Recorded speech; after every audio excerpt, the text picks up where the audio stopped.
نفیس شخصیت تھی، خوبصورت اللہ نے بنایا تھا، تو اپنے ہاتھوں سے گندے جوتوں کو سیدھا کر دے. تو حضرت نے فرمایا تھوڑے دن کے بعد خادم سے کیا حال ہے؟ کہنے لگے کہ حضرت اب تو ان کے چہرے پہ بھی بشاشت ہے سیدھے کرتے ہوئے. کہنے لگے بس ہو گیا علاج، بلاؤ. اور ان کو پگڑی باندھی اور خلافت دے کے بھیج دیا. کہنے لگے جاؤ تم اہتمام کرو، موت تک اب تمہارے پاس یہ چیزیں نہیں آئیں. یہ ایک کمال تھا ہمارے اکابر کا، بزرگ. اور میں تو یہ بیچ میں بات آ گئی تو تربیتی بات تھی. میں کر رہا تھا کہ قرآن پاک کے اندر اللہ پاک نے جو ایجاد فرمایا، یعنی یکسوئی علم کے اندر جب تک یکسوئی نہیں ہوگی، جب تک علم کے اندر کمال پیدا نہیں ہوگا. دوسری آیت کے جو یہ تفصیلات کو جوڑتے ہوئے میں صرف یہ بات کرنا چاہتا ہوں کہ قرآن پاک نے علم کے حاصل کرنے کے لیے علم کا لفظ استعمال نہیں فرمایا اس آیت کے اندر، بلکہ یہ فرمایا لیتفقہوا فی الدین، لیتفقہوا فی الدین. ایک جماعت ایسی ہونی چاہیے جو نکلے اور وہ کائی کے لیے تاکہ دین کے اندر سمجھ حاصل کرے، دین کے اندر سمجھ پیدا ہو. آپ دیکھ لیجئے کہ وہ عربی طلبہ جو اس وقت بخاری شریف کا افتتاح ہوگا، اور میں سمجھتا ہوں کہ آپ لوگ سمجھدار ہیں، آپ تو باصلاحیت ہیں، اور میرے پاس تو کوئی صلاحیت ہے نہ صلاحیت ہے، میں تو نااہل آدمی، میں تو ناقل ہوں، نقل کر رہا ہوں. کبھی آپ کچھ گمانے میں مبتلا نہ ہو جائے کہ مجھے کچھ آتا ہے. یہ تو یہ کہ جو میں نے سنا ہے وہ آپ کو سنا رہا ہوں. یہ تفقہ کا جو مطلب ہے جانتے ہیں آپ کے باب تفاعل سے، اور باب تفاعل کا خاصیت یہ جانتے ہیں فارسی پڑھنے والے، علم الشرع پڑھنے والے، یہ لوگ جانتے ہیں کہ باب تفاعل کے اندر تکلف کے معنی پیدا ہوتے ہیں. یعنی یہ قرآن یہ کہنا چاہتا ہے لیتفقہوا فی الدین، تمہیں علم جب حاصل کرنا پڑے گا تو اس کے اندر مشقت بھی اٹھانی پڑے گی، اور اس کے اندر اگر تمہیں تکلف کے ساتھ بھی اگر تم کو اگر کچھ مشقت اٹھانا پڑے تو اٹھانا ہی پڑے گا. اس کے بغیر تم کو دین کی سمجھ پیدا نہیں ہوگی جب تک کہ تمہارے اندر مسائل پیدا نہیں. اب پورے اکابر کے واقعات اٹھا کے دیجیے. حضرت رائے پوری رحمۃ اللہ علیہ دارالعلوم دیوبند کے اندر داخلے کے لیے آئے. جب داخلے کے لیے تشریف لائے، ظاہر بات ہے کہ سمجھدار تھے، باشعور تھے. محتیم صاحب نے یہ کہا کہ دیکھو جتنے داخلے تھے وہ تو ہو گئے، اب داخلے تو ہے نہیں، نہ کمرہ دے سکتے ہیں نہ کھانا دے سکتے ہیں، آپ کو اگر پڑھنا ہے تو ویسے ہی پڑھ لیجیے. حضرت رائے پوری رحمۃ اللہ علیہ نے کہا کہ ٹھیک ہے، آپ خالی اجازت دے دیجیے درجے میں بیٹھنے کی، باقی سارے کام میں کر لوں گا. مسجد میں سو جایا کرتے تھے، اور اس کے ساتھ ساتھ انہوں نے لکھا ہے ان کی سوانح حیات کے اندر، وہ جاتے رات میں شام کے ٹائم میں مارکیٹ کو، اور وہاں پر سڑے ہوئے ٹماٹے، سڑی ہوئی پالک اور بھنڈی جو چھوڑ کے چلے جاتے تھے، اس مارکیٹ سے سارا کا سارا اس کو لے کر آتے، اور اس کو مطلب یہ کہ سڑی ہوئی چیزوں کو کاٹتے، اور کاٹنے کے بعد جو کچھ بچی ہوئی ڈنڈیاں ہوتی تھی اور مطلب یہ کہ پتے ہوتے تھے ہر ترکاری کے، اس کو پانی کے اندر ابالتے تھے. یوں فرمایا کہ دارالعلوم دیوبند میں جب میں پڑھتا تھا تو یہی میرا کھانا تھا اور یہی میری غذا تھی، یہی میرا کھانا تھا، یہی میری غذا تھی. ہم نے حضرت ہمارے استاد تھے حضرت مولانا ہاشم بخاری رحمۃ اللہ علیہ، حضرت شیخ الحدیث کے خلیفہ جو مدینہ منورہ میں ان کا انتقال ہوا، وہاں پر مدفون ہے جنت البقیع میں. تو حضرت فرمایا کرتے تھے کہ جس وقت میں بخاری سے آیا تھا دارالعلوم دیوبند پڑھنے کے لیے تو میرے پاس نہ کوئی چیز تھی، نہ کھانا تھا، نہ پینا تھا، نہ بستر تھا، نہ کپڑے تھے. تو دارالعلوم کی مسجد کے اندر میں چٹائی اوڑھ لیا کرتا تھا، اور دو اینٹ لا کر اس کو تکیہ بنا لیا کرتا تھا، اور میری زندگی اسی طریقے سے گزرتی، اسی طریقے سے میری زندگی گزری. آپ پورے اکابر کو دیکھ لیجیے کہ انہوں نے مطلب کہ علم میں کمال حاصل کیا ہے. تو بتکلف دین کی سمجھ جبھی حاصل ہوگی. علم دین کے حاصل کرنے کے لیے آدمی کے اوپر جو مسائل ہیں، بہت سی رکاوٹیں آتی ہیں. کبھی نفس کی رکاوٹیں آتی ہیں، کبھی خواہشات کی رکاوٹیں آتی ہیں، کبھی ماحول کی رکاوٹیں آتی ہیں، کبھی شیطان کی طرف سے رکاوٹیں آتی ہیں. تو جب تک یہ ہے کہ تفقہ فی الدین کے لیے، یعنی یہ کہ بتکلف آپ جب تک محنت نہیں کریں گے جب تک اس چیز کا حاصل ہونا مشکل ہے. اور پھر قرآن پاک کہتا ہے کہ علم کا لفظ نہیں ہے بلکہ دین کی سمجھ حاصل کرنا ہے.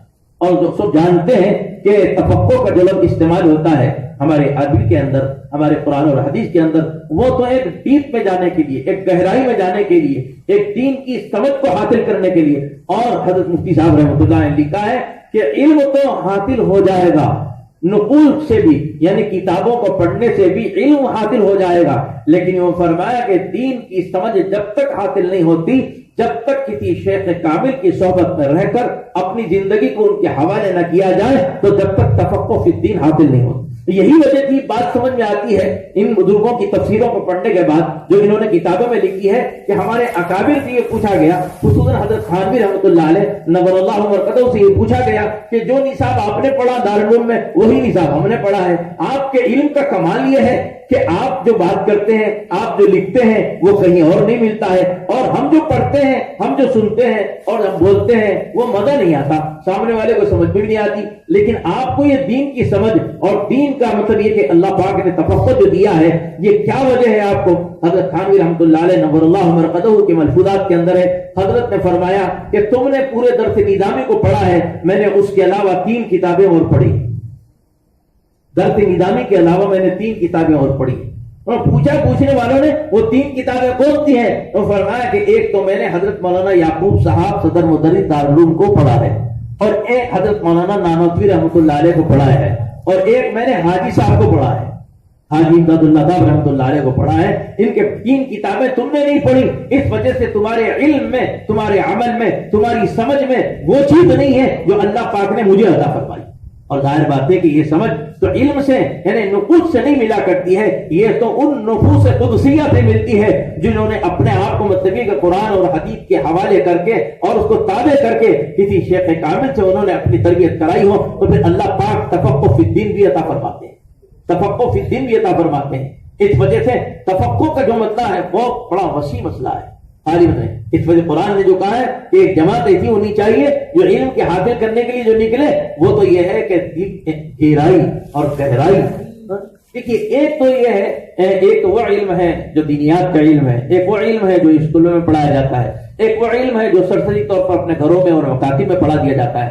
لیکن یہ کہ ہماری یہ بات سمجھ میں آتی ہے کہ یہ جو آپ کیا ہے مختصر مدتی کورس ہو یا دارالعلومات میں مدارس ہو، ان کے اندر خالی معلومات کا جمع کرنا یا صلاحیت کا بنا دینا یا مطلب یہ کہ کتاب کا حل کر لینا، یہ اصل مقصد نہیں ہوا کرتا ہے۔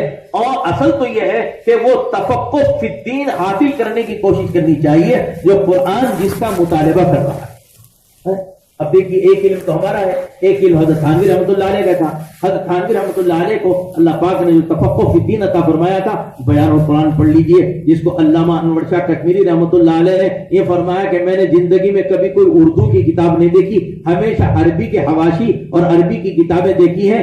صرف چلتے چلتے ایک طالب علم بیان القرآن پڑھ رہا تھا تو حضرت نے اس کو یوں تنبیہ کی اور تنبیہ کر کے کہنے لگے کیا تم اردو کی کتاب پڑھ رہے ہو عالم ہو کر بیان القرآن پڑھ؟ وہ کہنے لگے حضرت یہ حضرت تھانوی رحمۃ اللہ علیہ کے بیان القرآن ہے۔ تو حضرت کھڑے کھڑے بیان القرآن اس طالب علم سے لیا دارالعلوم دیوبند کے احاطے میں اور لے کر اس کو سرسری طور پر دیکھا اور دیکھ کے فرمایا کہ واقعی اس کے اندر تو علم موجود ہے، اس کے اندر واقعی علم موجود ہے۔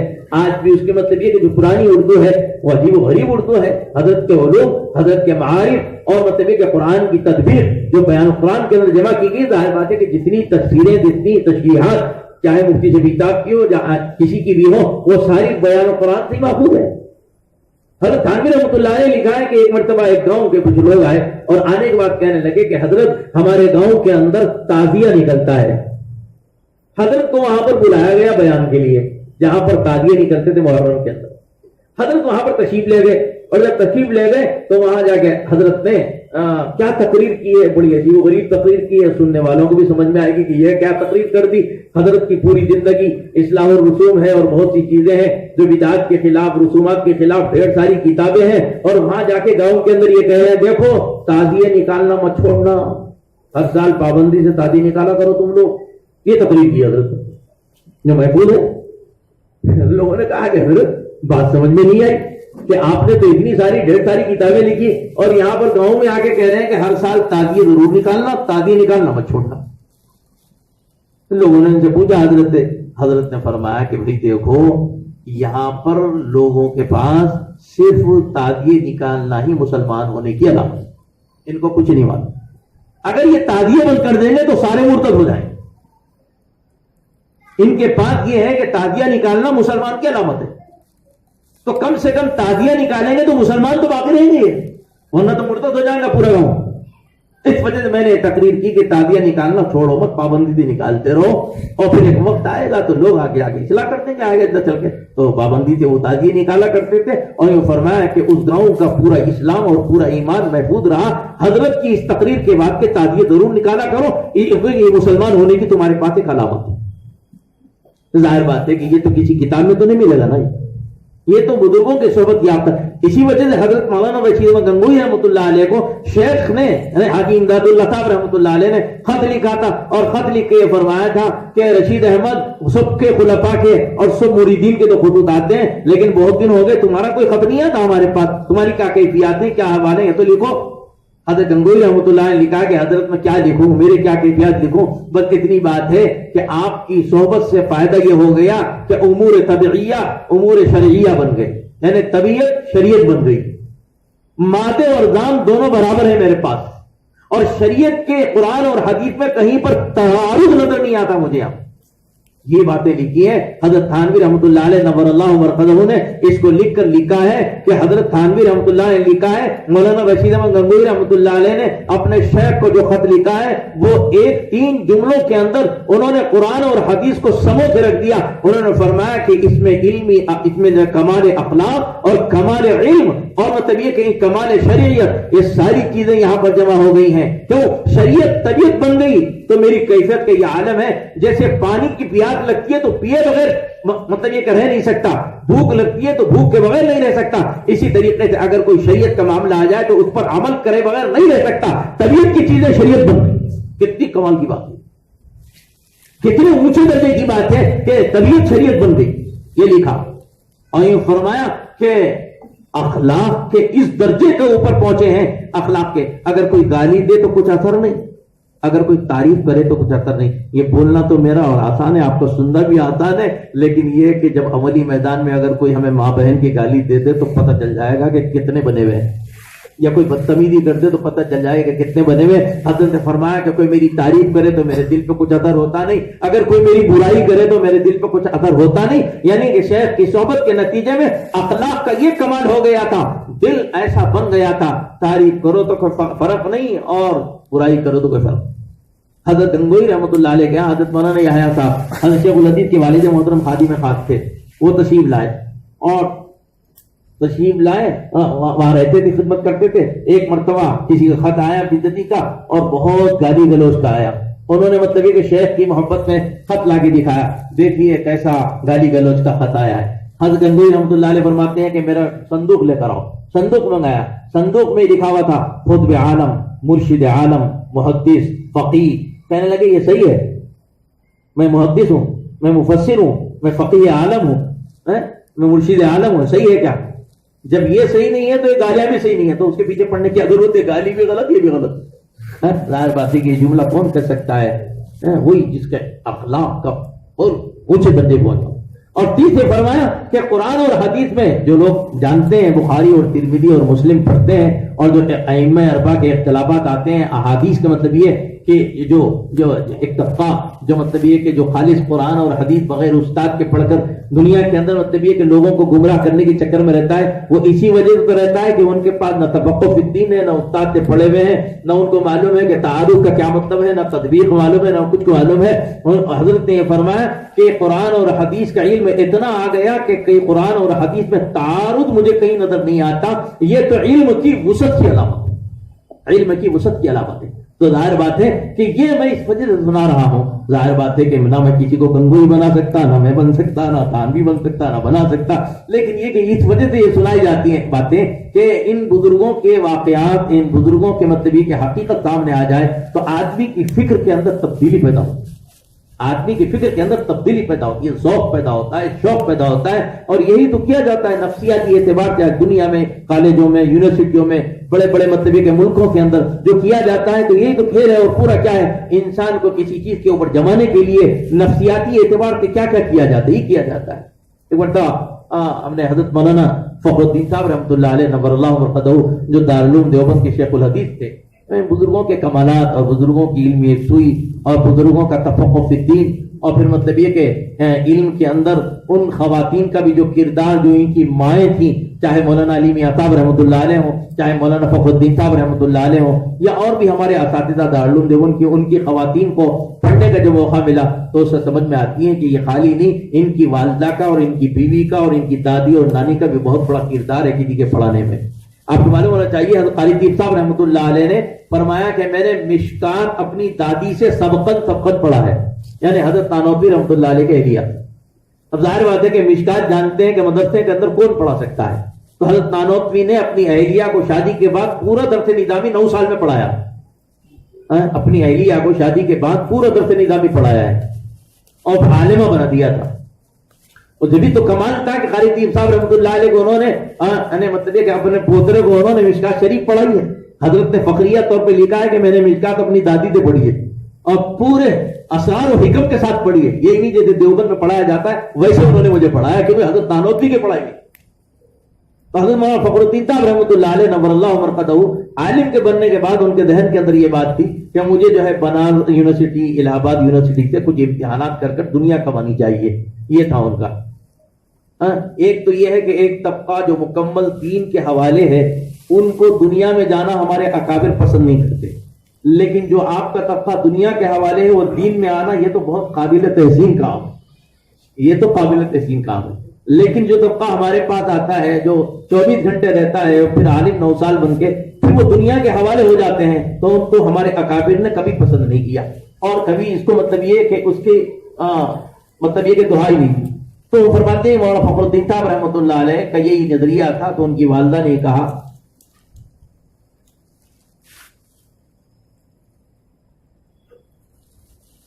ان کی والدہ نے مولانا فخر الدین صاحب رحمۃ اللہ علیہ والدہ نے کہا کہ میں نے تجھے عالم بنایا ہے تو اسی لائن میں رہے.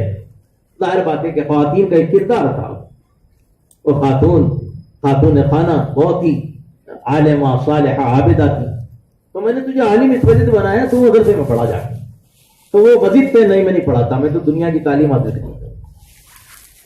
تو ایک مرتبہ کہنے لگے کہ میں نے خواب دیکھا اور خواب یہ دیکھا کہ میں دودھ ہے اور دودھ میں پیشاب کر رہا ہوں.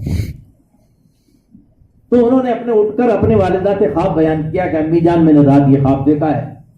کیا خواب دیکھا؟ کہنے لگے دودھ میں پیشاب کر رہا ہوں. اندازہ لگائیے ان کے علم میں. اور کہنے لگے کہ بخاری شریف میں اللہ کے نبی علیہ الصلوۃ والسلام نے دودھ کو علم دین سے تعبیر فرمائی روایت. تو کہنے لگے کہ یہ دودھ تو تیرا جو ہے وہ علم دین ہے جو تو نے حاصل کیا مدرسے میں شاہی میں اور دیوبند میں. اور یوں فرمایا کہ جو تو پیشاب کر رہا ہے وہ تو دنیا ہے. تو اس کا مطلب یہ کہ دودھ کے اوپر پیشاب کرنا دین پر دنیا کو ترجیح دینا ہے. یہ تعبیر تھی ان کی والدہ نے. کہنے لگے کہ تو میری بات نہیں سنتا تھا اب تو سن لے خواب دیکھ کر. تو ان کا نظریہ بدل گیا، فکر بدل گئی.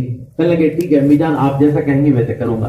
انہوں نے پڑھانا شروع کیا اور پھر والدہ کی صحبت، والدہ کی برکت، والدہ کی فکر.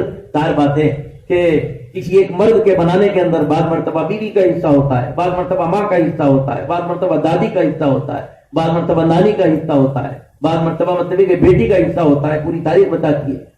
تو انہوں نے کیا کیا ان کی بنانے میں تو ان کی والدہ کا حصہ تھا نا. جیسے مولانا علی میاں صاحب رحمۃ اللہ علیہ کا بنانے میں ان کی والدہ کا حصہ تھا. ان کے خطوط اور ان کی سوانح حیات پڑھنے کے بعد معلوم ہوتا ہے کہ انہوں نے جو انگلش پڑھ رہے تھے سیکھنا شروع کیا اور والدہ کو معلوم ہوا تو والدہ نے ناراضگی کا اظہار کیا. میں نے تجھے عالم بنانے کے لیے بھیجا، یہ کیا سیکھ رہا ہے؟ اس زمانے میں تو حالات الگ تھے نا بالکل. آج تو ضروری ہوگی، اس زمانے میں تو وہ ان کے خواتین بھی یہ سمجھتی نہیں بھائی یہ دنیا میں چلے جائے گا تو پھر یہ دین کا نہیں رہے گا. تو اس کے بعد ان کے جو خطوط لکھا ہوا فرمایا تھا علی تو ایک میرا بیٹا ہے، اگر 100 علی بھی ہوتے تو سب کو عالم بناتی میں. یہ میرا اندر کا جذبہ. تو ظاہر بات ہے کوئی معمولی جذبہ تو نہیں تھا. جتنے اکابر بنے ہیں، جتنے بڑے بنے ہیں، اس کے پیچھے مطلب یہ کہ خواتین کا بھی ایک حصہ ہے ان کی تربیت کا. ظاہر بات ہے کہ ان کی تعلیم و تربیت کوئی معمولی تو تھی. تو اس کے بعد میں حضرت مولانا فخر الدین صاحب رحمۃ اللہ علیہ فرماتے ہیں کہ اس خواب کے بعد میں نے پھر مدرسے میں جا کر پڑھانا شروع کیا تو اللہ پاک نے پھر ایسا قبول کیا کہ دارالعلوم دیوبند کے شیخ الحدیث اور ہمارے استاد حضرت مولانا صاحب رحمۃ اللہ علیہ ان کے فضائل ان کے کمالات بیان کیا کرتے تھے کیونکہ وہ پڑھے ہوئے تھے بخاری شریف میں حضرت مولانا فخر الدین صاحب رحمۃ اللہ علیہ.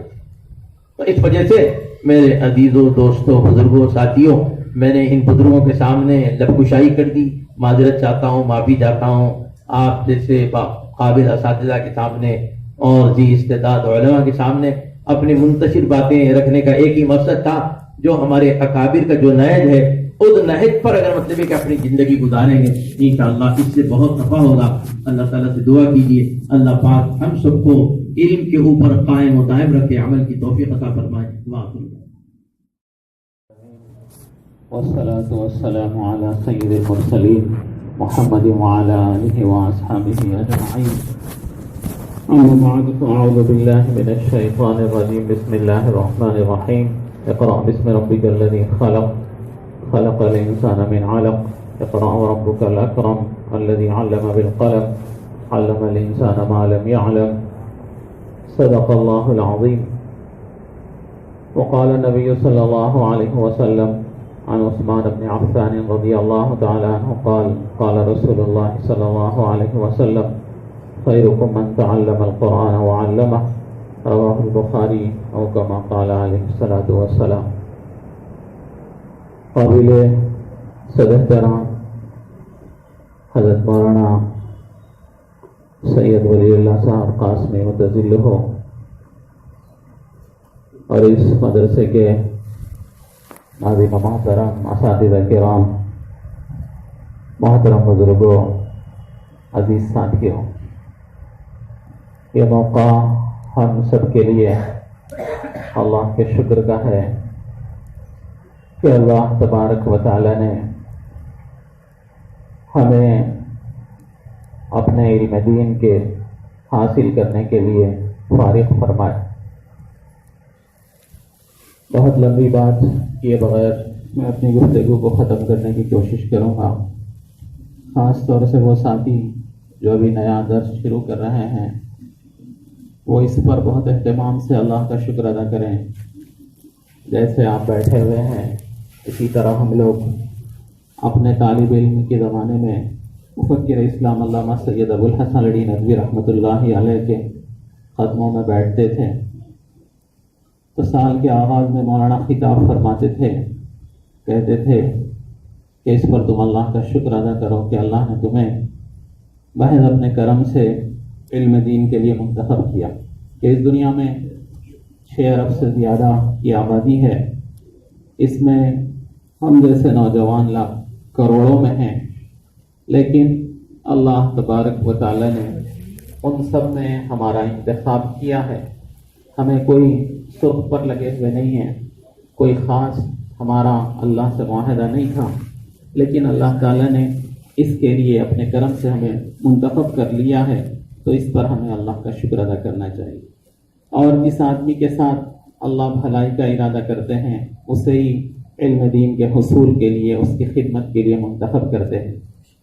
امام محمد احمد ابن حنبل بہت بڑے عالم، بہت بڑے امام، بہت بڑے فقیہ، اور ایک امت ان کے مسلک کے مطابق اپنی عبادتیں ادا کرتی ہے.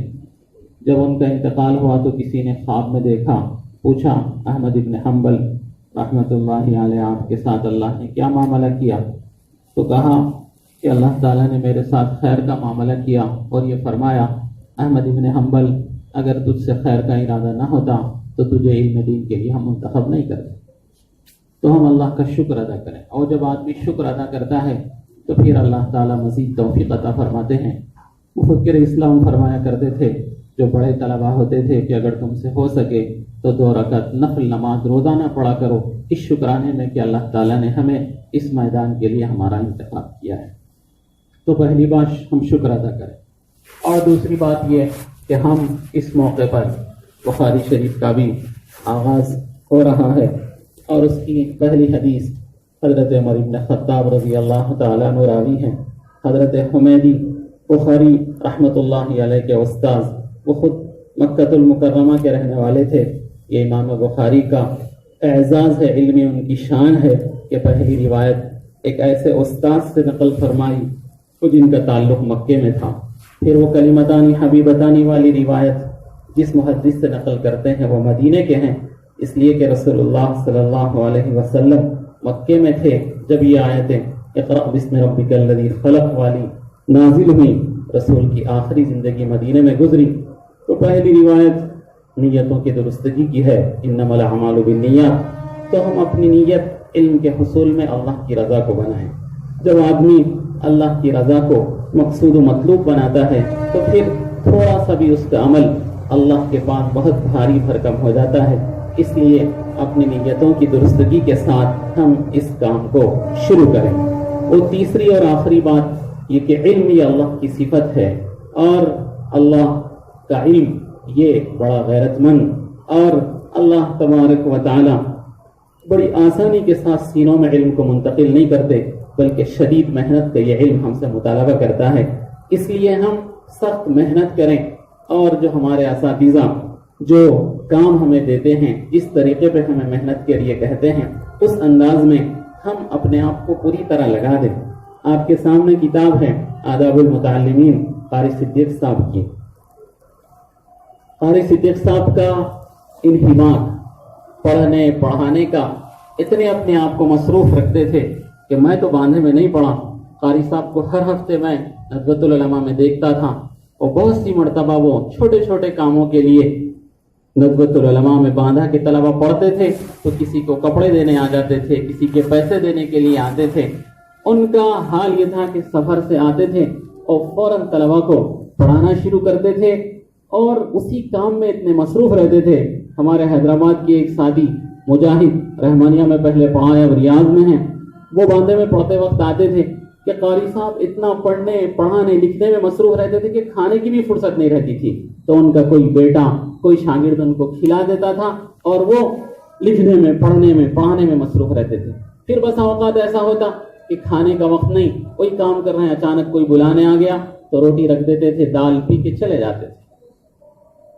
اور ان کے بارے میں لکھنے والوں نے لکھا کہ اگر کسی نے جنید کو شبلی کو نہیں دیکھا ہے، اگر وہ قاری صدیق صاحب کو دیکھ لیا ہے تو وہ یہ سمجھے کہ اس زمانے کے جنید شبلی کو دیکھا ہے۔ تو یہ علم محنت سے منتقل ہوتا ہے، اور پرانے ہمارے ائمہ علماء کے واقعات کو ہم چھوڑیں، اس وقت بھی جو اکابرین موجود ہیں، میں قریب میں 1 سال بھی شاید پورا نہیں ہوا، مظاہر علوم گیا تھا مولانا ولی اللہ صاحب کے دوستوں کے ساتھ، مفتی غیاث صاحب، مولانا محمد بانعیم صاحب، ہم مہمان مولانا عاقل صاحب کی آئے ہوئے تھے جو اس وقت شیخ الحدیث ہیں، شیخ یونس رحمت اللہ علیہ کے بعد۔ شیخ یونس صاحب کے بارے میں تو آپ جانتے ہیں، کتابوں میں ہی رہتے تھے وہ۔ ہماری ملاقات کے شاید 4 مہینے کے بعد حضرت اس دنیا سے تشریف لے گئے، تو ہم مولانا عاقل صاحب کے پاس ہم نے کھانا کھایا، اور 2 دن انہی کے یہاں رہے۔ حضرت شیخ کے بڑے داماد ہیں، اور اس وقت عمر ان کی 90 سال کے قریب ہے۔ جب ان کو کھانا کھلا چکے تو ان کا ایک مہمان خانہ گھر سے تھوڑے فاصلے پہ ہے، اور وہاں ہمارے ساتھ آئے اور کچھ دیر بیٹھے اور کہا کہ تم لوگ آرام کرو، میرے مطالعے کا وقت ہے۔ بازو کمرے میں جا کے 2 زانوں بیٹھ کے انہوں نے حدیث کا مطالعہ شروع کر دیا اس عمر میں۔ نتیجہ کیا ہے؟ اللہ تبارک و تعالیٰ سالہ سال سے کام لے رہا ہے۔ اب مظاہر کے وہ شیخ الحدیث ہیں، اس لیے میں آپ سے گزارش کرتا ہوں کہ آپ محنت کریے، اور محنت جب آدمی کرتا ہے، مولانا رابع صاحب فرماتے ہیں کہ جب آدمی غلط کام کے لیے محنت کرتا ہے تو اللہ تعالیٰ اس دنیا میں اس کو نتیجہ دیتے ہیں کہ ایک چور بڑی پوری توجہ کے ساتھ کسی دیوار میں نقب لگاتا ہے، کوشش کر کے نقب لگانے میں کامیاب ہو جاتا ہے، محنت کرتا ہے تو اللہ اس کو چوری میں کامیاب کر دیتے ہیں۔ آدمی جب غلط رخ پہ محنت کرتا ہے تو اس کو اللہ نتیجہ دیتے ہیں، صحیح رخ پہ محنت کرے گا تو اللہ اس کو کیسے نتیجہ نہیں دیں گے۔ اس لیے میں آپ سے یہ 3 باتیں کہ ایک اللہ کا آپ شکر ادا کریں اور اپنی نیتوں کو ہر لمحے درست رکھیں، اور تیسری بات آپ سخت محنت کریں، اور پھر اس سے متعلقہ جو چیزیں ہیں، اساتذہ کا ادب، خدمات، کتابوں کا ادب، یہ سب متعلقات اس کو آپ آداب المتعلمین میں پڑھیں گے، اس کے مطابق علم کے اس سفر کو آپ شروع کریں اور آغاز کریں، انشاءاللہ اللہ تعالیٰ آپ کو انجام تک پہنچائے گا، اور علم کا ایک وافر حصہ اللہ تعالیٰ آپ کو عطا کرے گا۔ اس موقع پر میں آپ حضرات کو، آپ کے والدین کو، دوست احباب کو، مدرسے کے ذمہ داران کو، اساتذہ کو، سب کو مبارکباد دیتے ہوئے اور اپنی بڑی مسرت کا اظہار اس بات پہ کرتے ہوئے کہ آج مولانا ولی اللہ صاحب جو ہماری اس ریاست کے بڑے قداور عالم ہیں، بڑی خدمات ان کی ہیں، انہوں نے بزرگوں کو بہت قریب سے دیکھا ہے، اور میری یہ خواہش ہے کہ ہم مولانا سے دیر تک استفادہ کریں، اور مولانا ہمیں اپنے تجربات اور اپنے بزرگوں کو انہوں نے کیسے دیکھا اور پھر کیا فیض ان سے اٹھایا، اور پھر ہم کیسے اس میدان میں اپنے تعلیمی بعد کی زندگی میں کیسے ترقی کر سکتے ہیں، یہ سب باتیں ہم انشاءاللہ مولانا سے سنیں گے۔ مولانا کی آمد پر میں بھی اپنی جانب سے شکریہ ادا کرتے ہوئے، آپ سب کا شکریہ ادا کرتے ہوئے اپنی جگہ لیتا ہوں، اللہ سے دعا کرتا ہوں کہ اللہ تعالیٰ کہنے سننے سے زیادہ عمل کی توفیق عطا فرمائے۔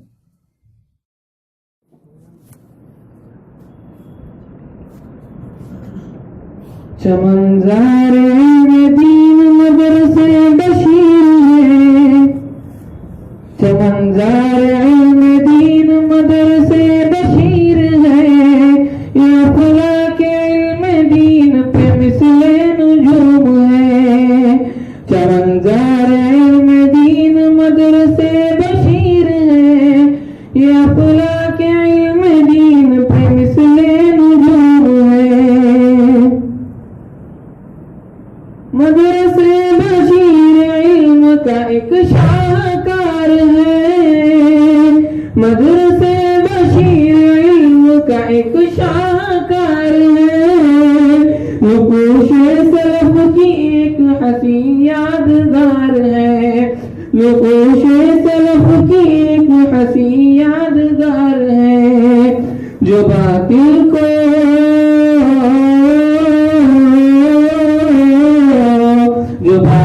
کو کر دے پاش وہ حق کی پکار ہے، جسے اہل معرفت نے ملا اعتبار ہے، جسے اہل معرفت نے ملا اعتبار ہے، چمنزار علم دین مدرسے بشیر ہے، وہ فلا کے علم دین پہ مثل نجوم ہے، کتاب و سنن ہے مصدر دستور جامعہ، کتاب و سنن ہے مصدر دستور جامعہ، علوم سلف ہے ماخذ منشور جامعہ، ہے روشنی ہے روشنی فیوز سے بھرپور جامعہ، ہوا ہے اسی بنا پہ منظور جامعہ، ہوا ہے اسی بنا پہ منظور جامعہ، چمنزار علم دین مدرسے بشیر ہے، یہ افلا کے علم دین پہ مثل نجوم ہے، یہ تاریخ علم دین کا شہپار ہے جناب، یہ تاریخ علم دین کا شہپار ہے جناب، یہ علم و عمل خلوص کا گہوار ہے جناب، یہ علم و عمل خلوص کا گہوار ہے جناب، یہ اسلام کے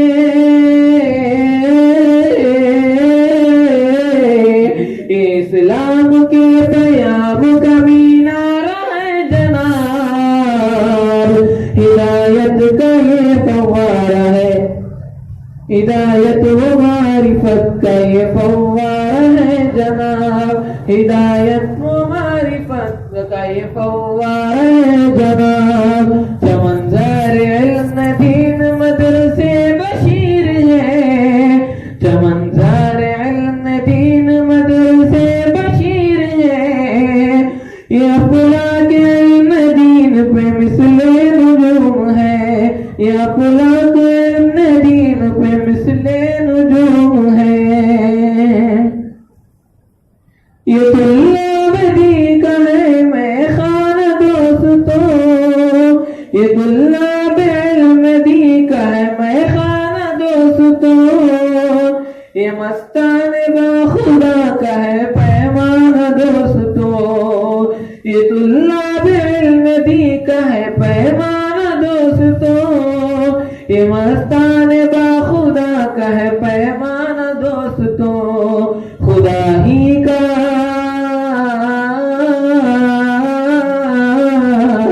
خدا ہی کا آئے گا یہاں دیوانہ دوستوں، وہی جو مٹا دے خود کو پروانہ دوستوں، وہی جو خود کو مٹا دے وہ پروانہ دوستوں، چمنزار علم دین مدرسے بشیر ہے، یہ افلا کے علم دین پہ مثل نجوم ہے، یہ امت میں علوم معارف کا پاسباں، یہ امت میں علوم معارف پاسباں جو تبلیغ تزکیے کا ہے مرکز بلا گمان جو تبلیغ تزکیے کا ہے مرکز بلا گمان یہ حفاظ